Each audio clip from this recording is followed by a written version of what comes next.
చేస్తే ఆగుతామా?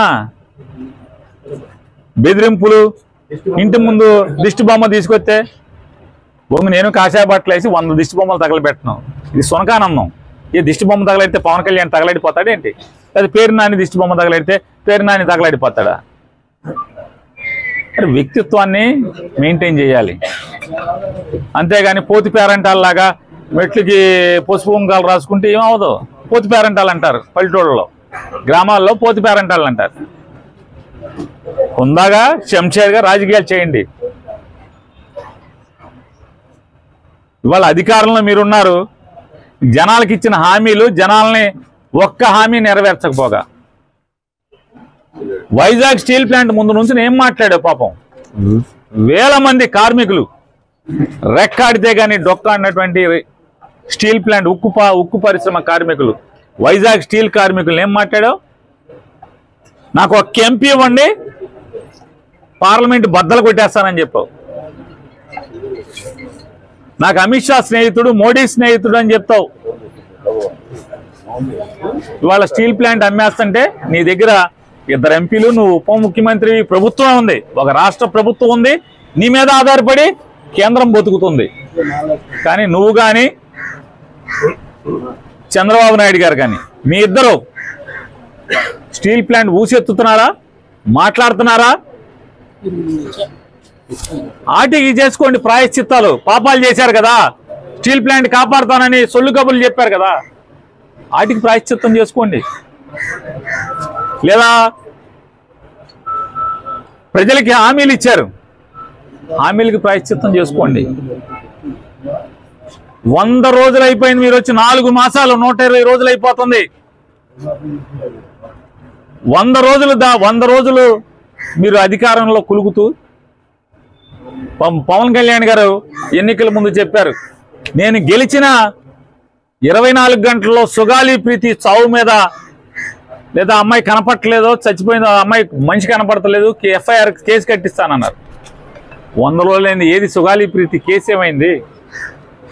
2014 నుంచి 19 మధ్య చంద్రబాబు నాయుడు గారి యొక్క ప్రభుత్వంలో 2017లో సుగాలి ప్రీతి మాయమైతే, ఆ అమ్మాయి అదృశ్యమైతే, ఆ తల్లి ఆ రోజు 2017లో నీ ప్రభుత్వం ఉన్నప్పుడు అదృశ్యమైతే కన్నీరు మున్నీరుగా రోధిస్తుంటే, జగన్మోహన్ రెడ్డి గారు ప్రభుత్వం ఉన్నప్పుడు డ్రామాలు చేసి ఎన్నికల్లో సుగాలి ప్రీతి కేసు ఎఫ్ఐఆర్ కట్టిస్తానని చెప్పిన పవన్ కళ్యాణ్ గారు ఉప ముఖ్యమంత్రిలో పదవిలో కులుగుతూనే సరిపోతుంది తప్పితే సుగాలి ప్రీతి కేసు ఏమైంది?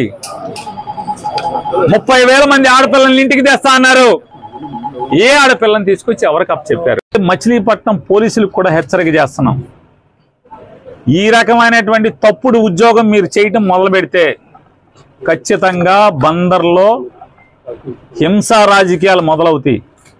పిల్లిని కూడా గదిలో పెట్టి కొడితే తిరగబడి ఒళ్ళంతా పీకుతుంది. మేము శాంతి కాముకులమే అవ్వచ్చు, అయినంత మాత్రాన ఈ రకంగా ఇళ్ల మీదకి రౌడీల్ని, కిరాయి మనుషుల్ని, తాగుబోతుల్ని తాగిచ్చి పంపించే పరిస్థితి వస్తే, నీకు 50 మంది ఉంటే మా దగ్గర 100,000 సంఖ్యలో ఉంటారు. పోలీసుకు కూడా చెప్తున్నాం, ఈ రకమైనటువంటి సంస్కృతే మీరు పెంచి పోషించి 50 మందిని తీసుకొచ్చి మీరు వెనకాలే పరిగెత్తుకొచ్చి, వాళ్ళని పంపించి వెనకాలే మీరు పరిగెత్తుకొచ్చి, వాళ్ళనేమి మేము కొట్టకుండా మీరు కాపాడినంత మాత్రాన్ని ఎన్నాళ్ళు జరుగుతుంది ఇది? మీరు పోలీసులు కనుక కాకి ఉద్యోగం చేయకపోతే బందర్లో ఏం జరిగేది జరుగుతుంది, దడవాల్సిన పని లేదు. ఏమవుద్ది అంటున్నా? తప్పుడు రాజకీయాలు కట్టిపెట్టమని చెప్పని పవన్ కళ్యాణ్కి హెచ్చరిక జారీ చేస్తున్నాం.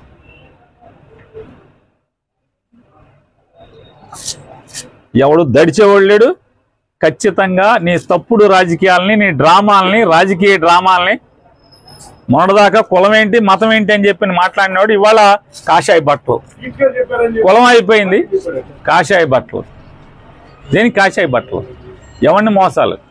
కాషాయ బట్టలు ఏంటి, దాని పేరు ఏంటండి, దీక్ష ఏంటి, కింద చెప్పులేంటి, రాజకీయాలు ఏంటి? ఈ సినిమా షూటింగ్లు మళ్ళీ ఈ కాషా బట్టలు పీకేసి లోపలేమో అమ్మాయిలతో డ్యాన్స్ చేసి షూటింగ్ చేసి రావటం ఏంటి? ఎవడు కొట్టాడు ఇవన్నీ కూడా? ఎవరు కొట్టారన్న?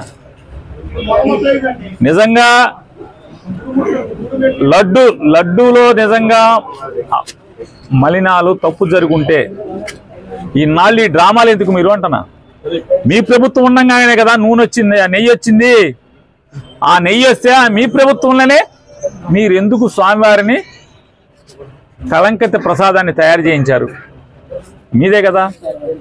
తప్పుడు రాజకీయాలు చేస్తూ, కుల రాజకీయాలు, మత రాజకీయాలు చేస్తూ, సంఘంలో విద్వేషాలని ఈ రకంగా రెచ్చగొడుతూ పాపం మూట కట్టుకుంటున్నారు మీరు.